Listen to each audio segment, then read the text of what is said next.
Good morning बच्चों, how are you all. जैसा आपको पता है कि हम लोग जो चैप्टर पढ़ रहे हैं उसका नाम है करंट इलेक्ट्रिसिटी। और करंट इलेक्ट्रिसिटी में हमने सबसे पहले इलेक्ट्रिक करंट के बारे में डिस्कस करा था, फिर क्या डिस्कस करा था, ड्रिफ्ट वेलोसिटी के बारे में। आज जो हम डिस्कस करने जा रहे हैं that is the relation between current and drift velocity. ठीक है, चलो शुरू करते हैं। Now check it out what is happening here. Suppose ये आपका एक कंडक्टर है जिसकी लेंथ कितनी है, एल है, और जिसका एरिया कितना है, एरिया ऑफ क्रॉस सेक्शन है। ये बिल्कुल ऐसे ही कंडक्टर मानो जैसे ये मार्कर, इसकी लेंथ एल है और इसका एरिया ऑफ क्रॉस सेक्शन यानी कि ये सर्कुलर एरिया कितना है, ए। क्लियर हो गया इतना? तो मैंने क्या बोला, length L, area of cross section A. दो चीज़ें मैंने आपको बताई। अब हमें क्या जानना है, अब हमें ये जानना है कि इसमें करंट और ड्रिफ्ट वेलोसिटी के बीच में क्या रिलेशन होता है। आई ऑलवेज से कि जब भी आपको कोई डेरिवेशन करना होता है आप हमेशा डेस्टिनेशन के बारे में सोचें। मैंने पहले भी बोला है, दिल्ली जाना है तो कहाँ कहाँ से होके जाना है तो आपको पता चल जाएगा। वैसे यहाँ पे हमें क्या निकालना है, करंट। तो करंट का जो फॉर्मूला होता है आई, वो कितना होता है, क्यू बाय टी। अगर हमें क्यू पता चल जाए, अगर हमें टी पता चल जाए तो हमें क्या पता चल जाएगा, हमें आई पता चल जाएगा। तो कितना आसान है। लेकिन ये निकालने के लिए, जैसे हमने इसे इक्वेशन वन मान लिया, लेकिन ये निकालने के लिए हमें क्यू और टी की वैल्यू तो पता करनी है। लेकिन क्यू हमें कहाँ से पता चलेगा? जैसे अगर आपको इसमें पता हो कि 10 इलेक्ट्रॉन है तो क्यू लिख दोगे आप 10 ही, 20 हो तो 20 ही। हमारे पास कोई भी इन्फॉर्मेशन अवेलेबल नहीं है, इसका मतलब हमें इसमें कुछ चीज़ें खुद माननी पड़ेंगी। जैसे खुद माननी पड़ेगी का मतलब क्या है, हमें मानना पड़ेगा let there are n number of electrons per unit volume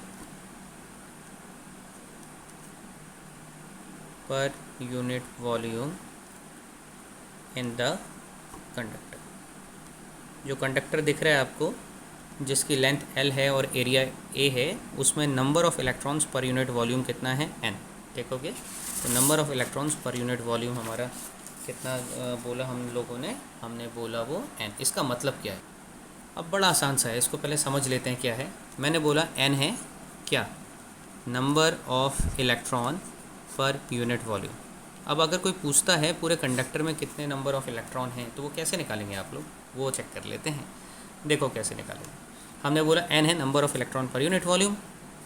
now suppose हमारे पास, मैं पॉपुलेशन का एग्जांपल जनरली कंसिडर करता हूँ क्योंकि बच्चों को बड़ा आसान लगता है। मान लीजिए पूरे आपके एरिया में, आप किसी भी सिटी में रहते हो, बेसिकली हम हल्द्वानी का एग्जांपल लेते हैं, हम हल्द्वानी में रहते हैं। तो फॉर एग्जांपल यहाँ पे जो पॉपुलेशन डेंसिटी है वो है 500 पीपल पर किलोमीटर स्क्वायर। ठीक है, 500 लोग 1 किलोमीटर स्क्वायर एरिया में रहते हैं। तो अब आपसे पूछा है कि ये हल्द्वानी इतना बड़ा है, ठीक है, ये पूरा है आपका फॉर एग्ज़ाम्पल 500 किलोमीटर स्क्वायर। तो पूरे हल्द्वानी में कितने लोग रहते हैं, कैसे निकालेंगे? 500 पीपल पर kilometre square into 500 kilometre square कर देंगे। फॉर एग्जांपल किलोमीटर से किलोमीटर स्क्वायर कैंसिल, 5 5 जो 25, 0 0 0 0। ठीक है, तो कितना आ गया, 2,50,000 आ गया। अब अगर मुझे इसमें आधे से ही निकालने होते तो क्या करता, मैं इतने आधे के एरिया से मल्टीप्लाई कर लेता। ठीक है, तो कभी भी ऐसा टर्म आता है जहाँ पे आपको कोई नंबर अपॉन कोई वैल्यू दी है, अगर मैं ये डिनोमिनेटर वाली वैल्यू से मल्टीप्लाई कर दूँ तो ये कैंसिल हो जाता है और ये जो न्यूमरेटर है वो वैल्यू आपके पास आ जाती है।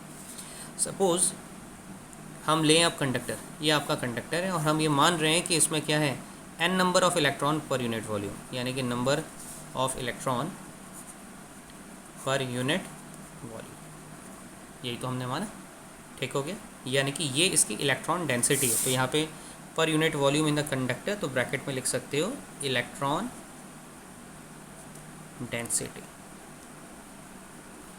मान सकते हैं ना इलेक्ट्रॉन डेंसिटी, बिल्कुल ठीक है। तो ये इलेक्ट्रॉन डेंसिटी हो गई। अब अगर वो कहता है, अच्छा ये निकाला कैसे, हमने तो आर्बिट्री मान लिया, वरना ये निकाला कैसे हुआ, टोटल नंबर ऑफ़ इलेक्ट्रॉन, ठीक है, टोटल वॉल्यूम डिवाइड कर लो, आपका आ जाएगा। लेकिन हमने पता नहीं था तो हमने इन जनरल माना नंबर ऑफ़ इलेक्ट्रॉन पर यूनिट वॉल्यूम का फॉर्मूला है n।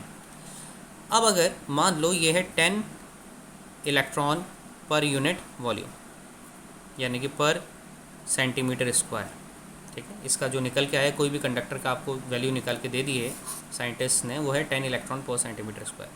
अब आपसे कहा गया है, ये पर सेंटीमीटर क्यूब कर लो, वॉल्यूम है, पर सेंटीमीटर क्यूब है। अब आपसे कहा है कि पूरे कंडक्टर में कितने इलेक्ट्रॉन है वो निकालो, और पूरे कंडक्टर का वॉल्यूम है 100 सेंटीमीटर क्यूब। तो आप क्या करोगे, 100 सेंटीमीटर क्यूब से मल्टीप्लाई करोगे, ये कैंसिल हो जाएगा और आपके कितने आ गए, 1000 इलेक्ट्रॉन्स। ठीक हो गया। अब अगर वो कह रहा है कि नहीं, मुझे तो सिर्फ इस जो आपका सिलेंडर है इसके इतने एरिया से निकालना है, ये सिलेंडर के इतने पार्ट में से निकालना है या इतने वॉल्यूम में से निकालना है, तो आप क्या करोगे, इतने वॉल्यूम से मल्टीप्लाई करोगे 10 इलेक्ट्रॉन पर सेंटीमीटर क्यूब इंटू, सपोज़ ये वाला जो हिस्सा है ये सिर्फ आपका 20 सेंटीमीटर क्यूब है, तो 20 सेंटीमीटर क्यूब में देखना है तो इससे ये कैंसिल, तो आपके आ गए 200 इलेक्ट्रॉन्स। इसका मतलब क्या है, मैं फिर रिपीट कर रहा हूँ, number of something upon volume into volume करता हूँ, वॉल्यूम से वॉल्यूम कट जाएगा और ये नंबर ऑफ इलेक्ट्रॉन आ जाएगा। ठीक है। पूरे कंडक्टर से निकालना है तो पूरे कंडक्टर के वॉल्यूम से मल्टीप्लाई कर दिया, वो कैंसिल हो गया वॉल्यूम, और आपके पास क्या आ गया, नंबर ऑफ इलेक्ट्रॉन। तो n है नंबर ऑफ इलेक्ट्रॉन पर यूनिट वॉल्यूम, तो मैं वॉल्यूम से मल्टीप्लाई करने जा रहा हूँ जितना वॉल्यूम हमें निकालना है, जितने वॉल्यूम में हमें इलेक्ट्रॉन निकालने हैं। तो यहाँ पे तो मुझे पूरे कंडक्टर में ही इलेक्ट्रॉन निकालने हैं, तो वो मैं कैसे निकालूंगा, तो हम यहाँ पे करेंगे देयरफॉर, ये हमने कंसीडर कर लिया, therefore total number of electrons, total number of electrons in the conductor, in the conductor. अब वो कैसे होंगे, 1e 2e 3e 5e n ऐसे ही होंगे। तो हमने कहा कि वो कितने होंगे, वो होंगे नंबर ऑफ़ इलेक्ट्रॉन पर यूनिट वॉल्यूम। अब n से कंफ्यूज मत होना, ये नंबर ऑफ़ इलेक्ट्रॉन नहीं है, इसका नाम क्या है, number of electron upon volume. यानी कि अगर मैं इसको ओपन करूँ तो number of electron upon volume आएगा। अब जितने वॉल्यूम से आपको इलेक्ट्रॉन निकालना है उतने वॉल्यूम से आप मल्टीप्लाई कर दो, यानी कि किससे मैं मल्टीप्लाई कर दूँ, AL से मल्टीप्लाई कर दूँ, है ना। अपॉन वॉल्यूम था, वॉल्यूम से वॉल्यूम कैंसिल और नंबर ऑफ़ इलेक्ट्रॉन आ गए। जैसा भी हमने बोला 10 इलेक्ट्रॉन पर सेंटीमीटर क्यूब, 100 सेंटीमीटर क्यूब से मल्टीप्लाई करा और सेंटीमीटर क्यूब से सेंटीमीटर क्यूब कट गया और इतना आंसर आ गया। अब यहाँ पे हमें दिक्कत इसलिए आती है क्योंकि वेरिएबल के फॉर्म में दिया है, यानी कि ये वही है, ये वही 100 है और यहाँ पे वही 10 सेंटीमीटर क्यूब 10 इलेक्ट्रॉन पर सेंटीमीटर क्यूब आपका दिया हुआ है। आपने ये 100 से इसको मल्टीप्लाई करा, यूनिट से यूनिट कैंसिल, आपका आंसर आ गया। नंबर ऑफ़ इलेक्ट्रॉन इतना आ गया। अब अगर मान लो कंडक्टर में 2 इलेक्ट्रॉन है तो चार्ज कितना होगा, 2e।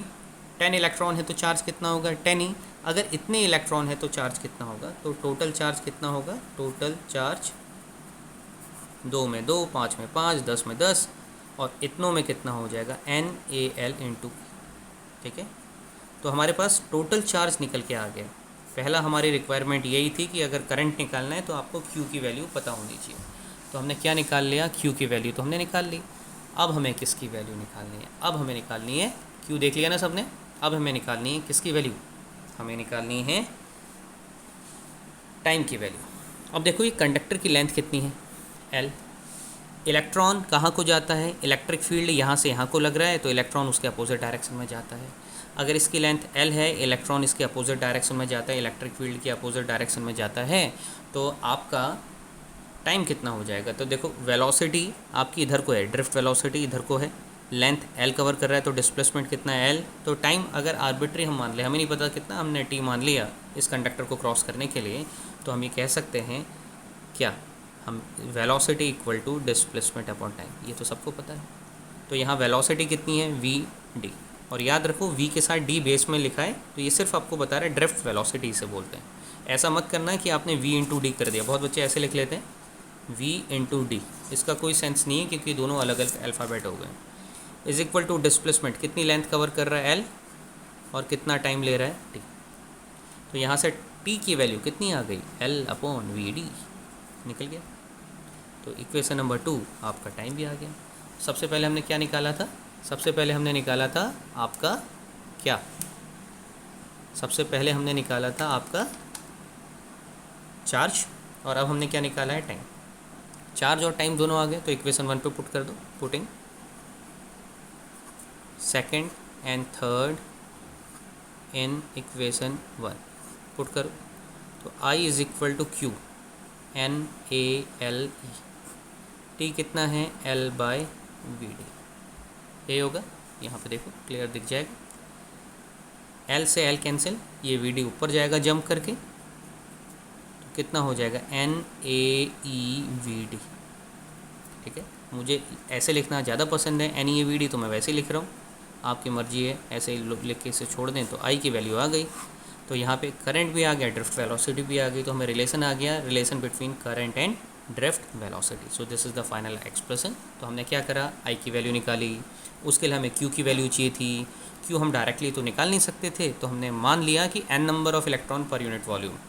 तो n क्या है, नंबर ऑफ इलेक्ट्रॉन नहीं है, नंबर ऑफ इलेक्ट्रॉन पर यूनिट वॉल्यूम।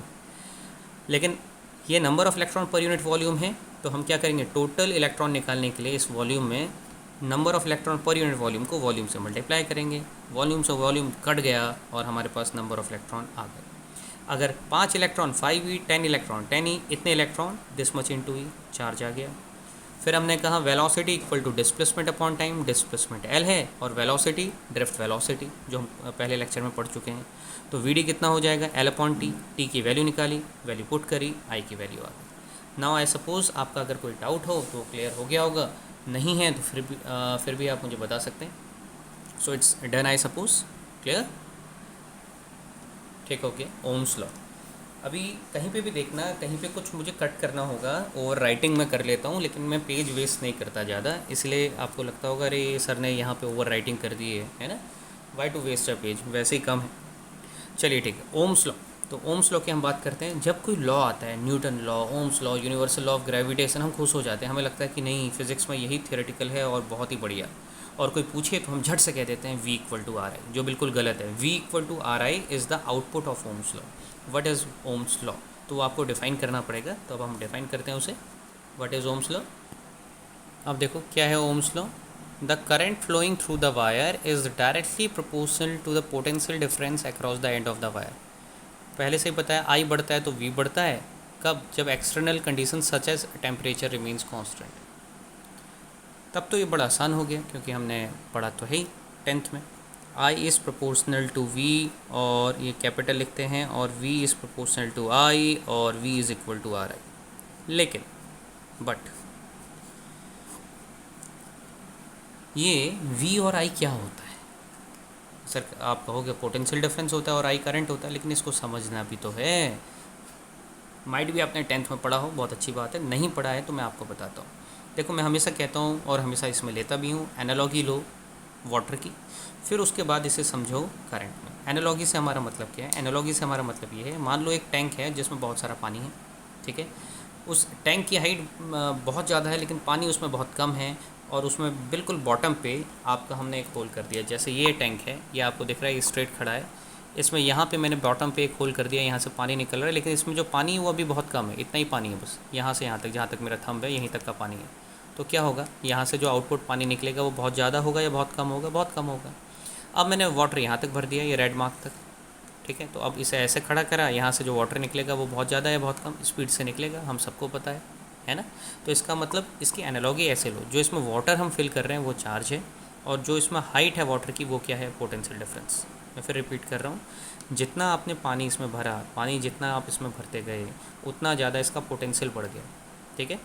जितना ज़्यादा पोटेंशियल बढ़ा, जितनी ज़्यादा इसकी एनर्जी बढ़ी, उतनी तेज़ी से पानी यहाँ से बाहर निकलेगा। अब एनालॉगी क्या है, जो पानी भर रहा है उसकी हाइट हो गई पोटेंशियल, जो पानी की हाइट है वो पोटेंशियल है, जो पानी भर रहा है, जो वाटर है, उसको हमने ले लिया चार्ज, यहाँ से पानी बाहर निकल रहा है, यानी कि वाटर करंट आपका इंक्रीज़ हो रहा है। कोई भी किसी भी चीज़ के फ्लो को हम करंट बोलते हैं, एयर करंट, वाटर करंट, है ना। तो यहाँ पे हम किसकी बात कर रहे हैं, वाटर करंट। अब देखो यही काम होता है आपका कहाँ, बैटरी में भी। बैटरी में भी सेम काम आपका होता है। तो क्या होता है बैटरी में भी, जब आप बैटरी लगाते हो तो ओम्स लॉ कैसे होता है, देखो यहाँ पे आपने बैटरी लगाई और इसका पोटेंशियल डिफरेंस है V वोल्ट। आप मार्केट से एक बैटरी लाए, आप क्या देखते हो, शुरू में ये जो बल्ब होता है बहुत अच्छा ग्लो होता है, लेकिन टाइम के साथ साथ ये ग्लो करना कम करता है और थोड़े ही टाइम पे ये आपका बिल्कुल ही बंद हो जाता है। It will glow but slowly the brightness level will go down and at the end it will stop glowing. Now the question is why it is happening.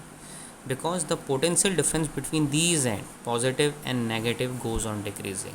तो क्वेश्चन अराइज होता है ये पोटेंशियल डिफरेंस हमारा कहाँ से आया। हालांकि 10th में भी मैं ये बताता हूँ, लेकिन आप लोगों को भी फिर बता रहा हूँ। नेगेटिव और पॉजिटिव टर्मिनल का मतलब क्या होता है? इसका मतलब होता है पोटेंशियल डिफरेंस। तो नेगेटिव टर्मिनल में क्या होता है? इलेक्ट्रॉन। पॉजिटिव टर्मिनल में क्या होता है? क्या? Positive charge? नहीं, बिल्कुल नहीं। इसमें भी आपके इलेक्ट्रॉन होते हैं और इसमें भी आपके इलेक्ट्रॉन होते हैं। तो अंतर क्या है? मान लो इसमें 1 2 3 4 5 6 7 इलेक्ट्रॉन है और इसमें सिर्फ 3 इलेक्ट्रॉन है। तो जो इलेक्ट्रॉन डिफिसिट एरिया होता है, जिसमें कम इलेक्ट्रॉन होते हैं, उसको हम क्या बोलते हैं? पॉजिटिव। और जिसमें ज़्यादा इलेक्ट्रॉन होते हैं वो क्या होता है? नेगेटिव।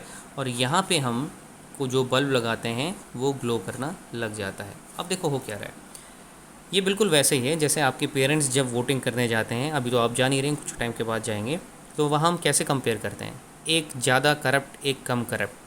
तो जो ज़्यादा करप्ट होता है उसे वोट नहीं देते हैं और हम कहते हैं जो कम करप्ट है वो अच्छा आदमी है। ये सबके लिए वैलिड नहीं है, हर जगह वैलिड नहीं है। ये नहीं कि आप कल कहीं भी बोल दे रहे हैं कि सर ऐसा कह रहे हैं। मैं एक जनरल सा एग्जांपल दे रहा हूँ, कहीं कहीं पे ऐसा होता है। बिल्कुल वैसे ही यहाँ पे भी हो रहा है, जहाँ पे ज़्यादा इलेक्ट्रॉन वो ज़्यादा नेगेटिव, जहाँ पे कम इलेक्ट्रॉन्स वो आपका क्या है? पॉजिटिव। ठीक है, एक रेफरेंस लेवल ले लेते हैं हम, उससे ऊपर नेगेटिव, उससे नीचे पॉजिटिव। ठीक है, तो अब देखो होगा क्या, यहाँ पे ज़्यादा इलेक्ट्रॉन, यहाँ कम इलेक्ट्रॉन, तो अभी पोटेंशियल डिफरेंस यहाँ ज़्यादा है, 1 2 3 4 5 6 7, यहाँ पे 3 है। लेकिन स्लोली स्लोली जब आपका चार्ज फ्लो करने लगेगा तो यहाँ से एक इलेक्ट्रॉन गायब हो जाएगा और यहाँ इलेक्ट्रॉन बढ़ जाएगा। अब ये कैसे होता है? ये यहाँ से यहाँ जाता है, फिर ये यहाँ जाते हैं और फिर ये यहाँ आ जाता है। ड्रिफ्ट वेलोसिटी बहुत कम होती है, फ्यू मिलीमीटर पर सेकंड होती है, लेकिन इसमें इतने सारे इलेक्ट्रॉन्स हैं कि एक दूसरे को धक्का देगा, दूसरा तीसरे को धक्का देगा, तो ये इसको रिपल कर रहा है, रिपल कर रहा है, दूसरा तीसरे को रिपल कर रहा है, लास्ट में एक इलेक्ट्रॉन यहाँ बढ़ जाएगा। तो यहाँ पे 4 हो गए, यहाँ कितने हो गए? 1 2 3 4 5 6। पोटेंशियल डिफरेंस कम हो गया, जो डिफरेंस था वो और कम हो गया। थोड़ी देर में यहाँ पे भी कितने हो जाएंगे? 5, और यहाँ पे भी कितने हो जाएंगे? 5। अब पोटेंशियल डिफरेंस कितना हो गया? 0। अब कोई भी इलेक्ट्रॉन यहाँ है, इस वायर में है, उसको ये जितना रिपल कर रहा है ये भी उतना ही रिपल कर रहा है, यानी कि कोई भी इलेक्ट्रॉन यहाँ से यहाँ मूव ही नहीं कर पाएगा। जब इलेक्ट्रॉन ही मूव नहीं कर पाएगा तो करंट कितना हो जाएगा? 0। जबकि पहले यहाँ जब 7 थे, यहाँ 5 थे, तो क्या हो रहा था? इलेक्ट्रॉन बहुत स्पीड से जा रहा था, लेकिन हल्के हल्के इसकी वजह से जो रिपल्सन था वो कम होते गया। क्यों? क्योंकि इनके बीच में आपका पोटेंशियल डिफरेंस कम हो रहा है, इसमें भी नेगेटिव चार्ज बढ़ता गया, तो आपका क्या होगा? और वो रिपल्सन हल्के हल्के कम होता गया और बाद में दोनों की वजह से जो रिपल्सन था वो इक्वल हुआ, पोटेंशियल डिफरेंस आपका इक्वल हुआ। पोटेंशियल इक्वल हुआ तो पोटेंशियल डिफरेंस कितना हो गया? 0। अब फर्दर कोई चार्ज नहीं जाएगा। इसका मतलब जितना ज़्यादा यहाँ चार्ज का डिफरेंस है, इलेक्ट्रॉन्स का डिफरेंस है, उतनी स्पीड से इलेक्ट्रॉन यहाँ जाएगा और उतना करंट कहाँ की डायरेक्शन कहाँ को होती है? पॉजिटिव से नेगेटिव। और इलेक्ट्रॉन कहाँ से कहाँ जाता है? नेगेटिव से पॉजिटिव। तो जितना ज़्यादा डिफरेंस आपका इन चार्जेस का होगा, इलेक्ट्रॉन्स का होगा, उतना ही ज़्यादा डिफरेंस किसका होगा? उतना ही ज़्यादा डिफरेंस, बताओ किसका होगा? उतना ही ज़्यादा डिफरेंस आपका पोटेंशियल का होगा। तो पोटेंशियल डिफरेंस आप देख रहे हो जब बढ़ रहा है, इसमें बहुत ज़्यादा नेगेटिव चार्ज, इसमें बहुत कम नेगेटिव चार्ज, इसमें बहुत ज़्यादा, तो पोटेंशियल डिफरेंस बहुत ज़्यादा है, इलेक्ट्रॉन में रिपल्सन लगेगा, वो बहुत तेज़ी से जाएगा। जितनी ज़्यादा तेज़ी से जाएगा उतना ज़्यादा आपका करंट हो जाएगा। I = Q/T, T कम होगा तो I ज़्यादा होगा। लेकिन स्लोली स्लोली क्या हो रहा है? रिपल्सन, या फिर आप ये कहें कि इसकी स्पीड यहाँ से यहाँ तक जाने के लिए कम हो रही है, जैसे जैसे पोटेंशियल डिफरेंस कम होते जा रहा है, ये कम हो रहा है, ये बढ़ रहा है। और जब ये इक्वल हो जा रहे हैं, दोनों बराबर हो जा रहे हैं, तो पोटेंशियल डिफरेंस 0, कोई भी चार्ज यहाँ से जाएगा ही नहीं, करंट भी कितना हो जाएगा? 0। तो हमने क्या देखा? पोटेंशियल डिफरेंस बढ़ रहा है तो करंट भी आपका क्या हो रहा है? बढ़ रहा है। पोटेंशियल डिफरेंस कम हो रहा है तो करंट भी आपका क्या हो रहा है? कम हो रहा है। तो यही होता है मार्केट से जब आप सेल लाते हैं 3 वोल्ट का, तो आपका जो करंट होता है सर्किट में वो भी मैक्सिमम होता है। लेकिन जैसे जैसे 2.8, 2.7, 2.6, फिर उसके बाद 2.2, 1.5, 1, फिर उसके बाद 0.5, तो जैसे जैसे पोटेंशियल डिफरेंस कम होगा तो ये इलेक्ट्रॉन्स के फ्लो की स्पीड भी क्या होगी? कम होगी, और एट द एंड ये फ्लो करना बंद करेगा। जब फ्लो करना बंद करेगा तो पोटेंशियल डिफरेंस इनके बीच में, इसका मतलब कितना हो जाएगा? 0। अब हमें ये क्लियर हुआ कि I is proportional to V है। ठीक है, तो V is proportional to I है, तो V = हमने क्या लिख दिया? RI। सिंस रेजिस्टेंस करंट को अपोज करता है तो इसको हम इन्वर्सली प्रोपोर्शनल में ले लेते हैं। हालांकि इसका कोई सेंस नहीं है क्योंकि रेजिस्टेंस यहाँ पे आपका क्या है? कांस्टेंट है। R आपका कांस्टेंट, प्रोपोर्शनलिटी साइन के साथ जो आता है वो कांस्टेंट है, लेकिन ये मान के चलना है कि जो रेजिस्टेंस इंक्रीज़ होता है तो पोटेंशियल डिफरेंस डिक्रीज़ होता है। अब R यहाँ पे क्या है? R है रेजिस्टेंस। रेजिस्टेंस किसका होगा? रजिस्टर का होगा। रजिस्टर क्या होगा? कोई भी एक वायर हो सकती है। इसकी ऐसा यूनिट क्या है? यहाँ पे ऐसा यूनिट लिख लेते हैं ताकि दोनों पार्ट हमारे कवर हो जाए। ऐसा यूनिट क्या है? ऐसा यूनिट कितनी होती है इसकी? ऐसा यूनिट कितनी होती है? ओम। पहले से जानते हैं, क्लास 10th से आप जानते हैं क्या बोला जाता है, ओम बोला जाता है, तो ये बना दिया हमने ओम। ठीक है, लेकिन रेजिस्टेंस होता क्या है? रेजिस्टेंस को अगर कोई पूछे तो डिफ़ाइन कैसे करेंगे? रेजिस्टेंस क्या है? हमने पहले भी बात करी थी, जब आपके किसी कंडक्टर से इलेक्ट्रॉन निकल जाते हैं एटम से, तो एटम क्या बन जाते हैं? आयन। और यहाँ क्या होता है? इलेक्ट्रॉन मूव कर रहे होते हैं। जब इलेक्ट्रॉन जाएंगे तो रास्ते में कौन टकराएंगे? किससे टकराएंगे? इन आयन से टकराएंगे। तो इलेक्ट्रॉन गया, इस आयन से टकराया, फिर किसी और आयन से टकराया, फिर किसी और आयन से टकराया। अगर ये आयन होते ही नहीं तो ये बहुत जल्दी चले जाते, लेकिन इन आयन्स के कोलिजन की वजह से इसको यहाँ से यहाँ तक जाने में क्या लगेगा? बहुत टाइम लगेगा, टाइम ज़्यादा लगेगा। इसका मतलब एक तरीके से तो आप कह रहे हो कि रेजिस्ट कर रहा है, रेजिस्टेंस आ रहा है। और या फिर ऐसे भी कह सकते हो I equal to q upon t. T बढ़ गया तो आपका आई क्या हो गया? कम हो गया। क्लियर? तो इसका मतलब क्या है? रेजिस्टेंस क्या है? रेजिस्टेंस का कॉज क्या है? ठीक है, इसका कॉज क्या है? इसका कॉज है collision of electrons with ice. ठीक है, ग्राफ बना दो वी और आई के बीच में। वी और आई, ये बढ़ रहा है तो ये भी बढ़ रहा है, तो कैसा ग्राफ होगा? स्ट्रेट लाइन होगा। ठीक हो गया? चलिए, that's all for today. Now will be taking the next topic in next lecture.